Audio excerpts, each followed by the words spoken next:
Malam itu bulan sabit menggantung rendah, menyinari desa kecil yang sunyi di pinggir hutan. Masjid tua berdiri anggun di bawah cahaya rembulan, dindingnya memantulkan bayangan pohon-pohon rimbun di sekitarnya. Ustaz Hasan, seorang lelaki berusia 40-an dengan janggut tipis yang tertata rapi, tengah duduk di serambi masjid. Di tangannya, sebuah mushaf kecil terbuka, tetapi pandangannya kosong, melayang ke arah bayangan hitam yang menari di ujung jalan. Malam itu, ia merasa resah. Tak ada sebab yang jelas. Seperti ada sesuatu yang bergerak di balik dunia kasat mata, sebuah aliran gelap yang ia tak mengerti. Hasan. Suara itu datang dari Pak Kadir, ketua RT sekaligus sahabat lamanya. Lelaki tua itu berdiri di tangga masjid, membawa lentera kecil. Wajahnya terlihat ragu. "Ya, Pak Kadir? Ada apa malam-malam begini?" Hasan menutup mushafnya dan berdiri. "Kau harus ke rumah Fatimah. Ada masalah." Hasan mengerutkan kening. Fatimah adalah seorang perempuan muda yang baru datang ke desa beberapa bulan lalu. Perempuan itu hidup sendirian di sebuah pondok kecil dekat hutan. Rumor tentang dirinya tak sedap. Ia dituduh sebagai wanita yang tak suci, bahkan ada yang menyebutnya pelacur. Namun Hasan memilih tak percaya sepenuhnya pada kabar burung. Di pondok itu, lampu minyak berkedip-kedip, menciptakan bayangan yang melompat di dinding kayu. Fatimah duduk di atas tikar, wajahnya pucat. Ia memeluk lutut, sementara seorang perempuan tua, Mak Aji, duduk di dekatnya. "Astagfirullah," Hasan berbisik begitu melihat kondisi Fatimah. Wajahnya basah oleh air mata, dan bibirnya gemetar seperti hendak mengatakan sesuatu tetapi tak mampu. Mak Aji berbicara pelan, ia kerasukan. "Kami butuh kau, Hasan. Tidak ada yang lain yang bisa mengatasi ini." Hasan menghela napas panjang, mendekati Fatimah. Ia mulai melafalkan doa perlahan, meminta perlindungan dari segala yang jahat. Namun saat itu juga, mata Fatimah terbuka lebar. Mata itu, entah bagaimana, tidak lagi terlihat seperti miliknya. Pupilnya menjadi tajam, seperti mata seekor ular. "Aku tidak akan pergi," suara itu berkata. Bukan suara Fatimah, tetapi sesuatu yang lebih dalam, lebih tua. Hasan merasakan tubuhnya merinding. Ia memperkuat doanya, dan perlahan, Fatimah terjatuh, pingsan. Hari-hari berikutnya, Hasan tak bisa menghilangkan bayangan Fatimah dari pikirannya. Ia sering mengunjungi pondok itu, berbicara dengannya, mencoba memahami siapa sebenarnya perempuan ini. Yang mengejutkan, Fatimah adalah perempuan yang cerdas dan lembut. Ia memiliki pandangan hidup yang dalam, meski masa lalunya kelam. "Aku bukan seperti yang mereka pikirkan," katanya suatu hari, sambil memandangi pemandangan sawah dari beranda rumahnya. "Apa maksudmu?" Hasan bertanya. Fatimah tersenyum tipis, tetapi ada kesedihan di matanya. "Aku memiliki dosa-dosa, Hasan. Tapi aku ingin berubah."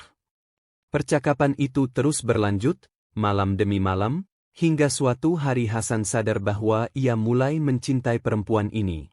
Ia tahu bahwa desas-desus di desa akan meledak jika ia mengambil langkah besar ini, tetapi hatinya telah membuat keputusan. Hasan menikahi Fatimah dalam sebuah akad sederhana di masjid. Meski banyak yang mencibir di belakang, beberapa warga datang untuk memberikan doa, lebih karena menghormati Hasan daripada menyukai mempelai wanita. Kehidupan mereka berjalan tenang di awal. Fatimah berubah menjadi istri yang baik. Ia melayani Hasan dengan sepenuh hati, memasak, membersihkan rumah, dan menemani suaminya di saat-saat sulit.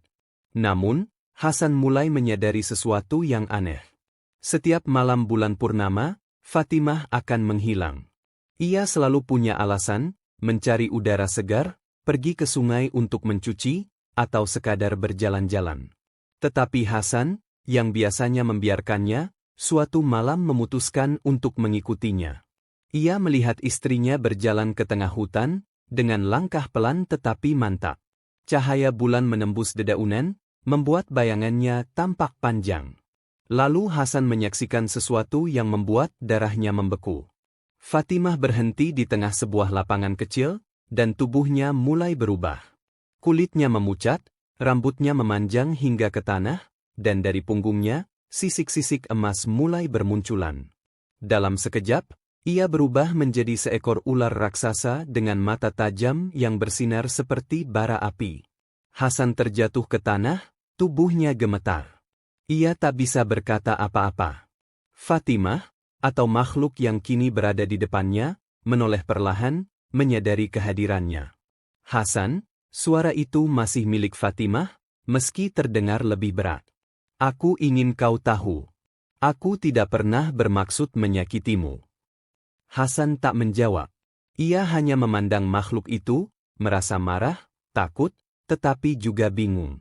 Aku adalah siluman ular, lanjutnya. Aku hidup ratusan tahun, mengembara di dunia manusia. Aku ingin menjadi manusia, tetapi dosa-dosaku terlalu berat. Ketika aku bertemu denganmu, aku berpikir, mungkin aku bisa berubah. Hasan menghabiskan malam itu di hutan, mendengar cerita Fatimah. Tentang bagaimana ia dikutuk untuk hidup sebagai makhluk setengah manusia, setengah ular, karena dosa-dosanya di masa lalu. Tentang bagaimana ia mencoba menjalani hidup manusia biasa, tetapi selalu gagal. Aku mencintaimu, Hasan, katanya pada akhirnya. Tetapi aku tidak ingin kau terluka karena mencintaiku. Hasan memandang istrinya dengan mata yang basah. Aku menikahimu karena Allah, Fatimah. Aku percaya setiap makhluk punya kesempatan untuk bertobat. Malam itu, mereka kembali ke rumah dengan perasaan berat. Hasan tahu hidupnya tak akan sama lagi, tetapi ia memilih untuk tetap bersama Fatimah, apapun risikonya. Namun, kebahagiaan mereka tidak bertahan lama. Suatu malam, sekelompok penduduk desa yang curiga menyerbu rumah Hasan. Mereka membawa obor, senjata, dan kemarahan yang membara. Kami tahu siapa dia, teriak seorang pemuda. Dia siluman. Dia bukan manusia. Hasan mencoba menghentikan mereka, berdiri di depan pintu rumahnya, tetapi mereka terlalu banyak. Fatimah, yang mendengar keributan itu, keluar dari dalam rumah. Ia tahu waktunya telah tiba. Jangan sakiti dia. Hasan berteriak. Tetapi Fatimah melangkah maju, menatap penduduk desa dengan tenang. Aku akan pergi, katanya pelan. Tapi jangan ganggu Hasan. Ia tidak bersalah. Tubuhnya mulai berubah lagi, dan kali ini penduduk desa mundur dengan ketakutan. Dalam sekejap, Fatimah berubah menjadi ular besar dan menghilang ke dalam hutan. Setelah malam itu, kehidupan Hasan berubah selamanya. Ia tetap menjalankan tugasnya sebagai ustaz dengan penuh tanggung jawab, tetapi setiap malam bulan purnama, ia merasa sebuah kekosongan yang tak terisi. Ia sering memandang hutan lebat di ujung desa, tempat Fatimah menghilang. Dalam hatinya, ada doa yang terus mengalir, berharap perempuan yang ia cintai, meski dalam wujud yang berbeda, menemukan kedamaian. Namun, desas-desus tentang Fatimah dan peristiwa malam itu menyebar dengan cepat. Warga desa memandang Hasan dengan tatapan yang beragam, ada yang iba, ada yang curiga, dan ada pula yang menghindarinya. Tetapi Hasan tak pernah menjelaskan apapun kepada mereka. Baginya, kebenaran tentang Fatimah adalah sesuatu yang hanya ia dan Tuhan yang tahu. Beberapa bulan berlalu. Malam-malam terasa panjang dan sepi. Hasan sering terbangun dengan mimpi yang sama. Fatimah berdiri di tengah hutan, menatapnya dengan mata sedih, lalu menghilang di balik bayangan pohon. Ia terbangun dengan keringat dingin, merasakan perasaan yang sulit dijelaskan, antara rindu dan penyesalan. Suatu hari, Hasan memutuskan untuk pergi ke hutan. Ia membawa bekal sederhana, sebotol air, sebuah tasbih, dan selembar kain surban. Ia tahu bahwa mungkin ia tak akan menemukan Fatimah, tetapi sesuatu dalam dirinya memanggil, seperti sebuah tugas yang belum selesai. Hutan itu gelap dan sunyi. Udara di dalamnya terasa lebih berat, seperti membawa kenangan dan misteri. Hasan berjalan perlahan, melafalkan doa dalam hati, hingga akhirnya ia tiba di sebuah lapangan kecil, tempat di mana ia terakhir kali melihat Fatimah berubah menjadi ular. Di tengah lapangan itu, ia menemukan sesuatu yang membuatnya terdiam. Sebuah benda kecil tergeletak di tanah, cincin emas yang pernah ia berikan kepada Fatimah pada hari pernikahan mereka. Cincin itu berkilauan di bawah sinar matahari yang menembus celah-celah dedaunan. Hasan memungut cincin itu, menggenggamnya erat. Ia merasakan kehadiran Fatimah, seperti sebuah bisikan lembut yang menyentuh hatinya. Tetapi tak ada apapun di sekitarnya. Hanya kesunyian hutan yang abadi.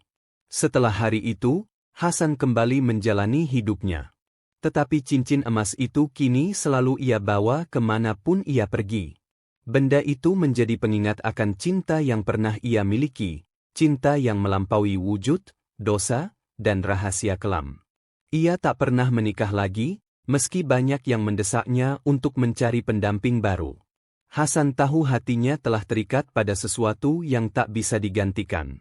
Ia percaya, Fatimah mungkin tak akan kembali, tetapi doa-doanya akan selalu sampai kepadanya. Ia berdoa agar Fatimah, dimanapun ia berada, mendapatkan kesempatan untuk bertobat dan kembali kepada fitrahnya. Tahun demi tahun berlalu. Hasan menua, tetapi semangatnya sebagai ustaz tetap menyala. Suatu malam, ketika bulan purnama bersinar terang, Hasan duduk di serambi masjid seperti biasa. Ia sedang melafalkan doa ketika tiba-tiba ia merasakan sesuatu yang aneh. Angin berhembus lembut, membawa aroma bunga melati yang tak biasa. Ia menoleh, dan di ujung jalan, ia melihat seorang perempuan berdiri. Perempuan itu mengenakan pakaian putih sederhana, dan rambutnya tergerai panjang. Wajahnya tak terlihat jelas di bawah cahaya bulan, tetapi Hasan tahu itu Fatimah. Ia berdiri, tetapi perempuan itu hanya tersenyum tipis, lalu berbalik dan berjalan menjauh, menuju hutan. Hasan mencoba mengejarnya, tetapi langkahnya terasa berat. Ketika ia tiba di tepi hutan, perempuan itu telah menghilang. Namun, ia menemukan sesuatu di tanah, tepat di tempat perempuan itu berdiri, seuntai tasbih kayu yang pernah ia berikan kepada Fatimah. Hasan memungutnya, dan untuk pertama kalinya dalam bertahun-tahun, ia merasakan kedamaian yang mendalam. Ia tahu, Fatimah telah datang untuk berpamitan. Keesokan harinya, Hasan ditemukan warga desa sedang bersujud di mihrab masjid, dengan senyum kecil di wajahnya. Ia telah meninggalkan dunia ini dengan tenang, membawa cincin emas dan tasbih kayu itu bersamanya. Di desa itu, nama Hasan dan kisahnya bersama Fatimah menjadi legenda yang diceritakan dari generasi ke generasi. Sebuah cerita tentang cinta, pengampunan, dan perjalanan menemukan kembali jalan menuju Tuhan. Sekian dan terima kasih.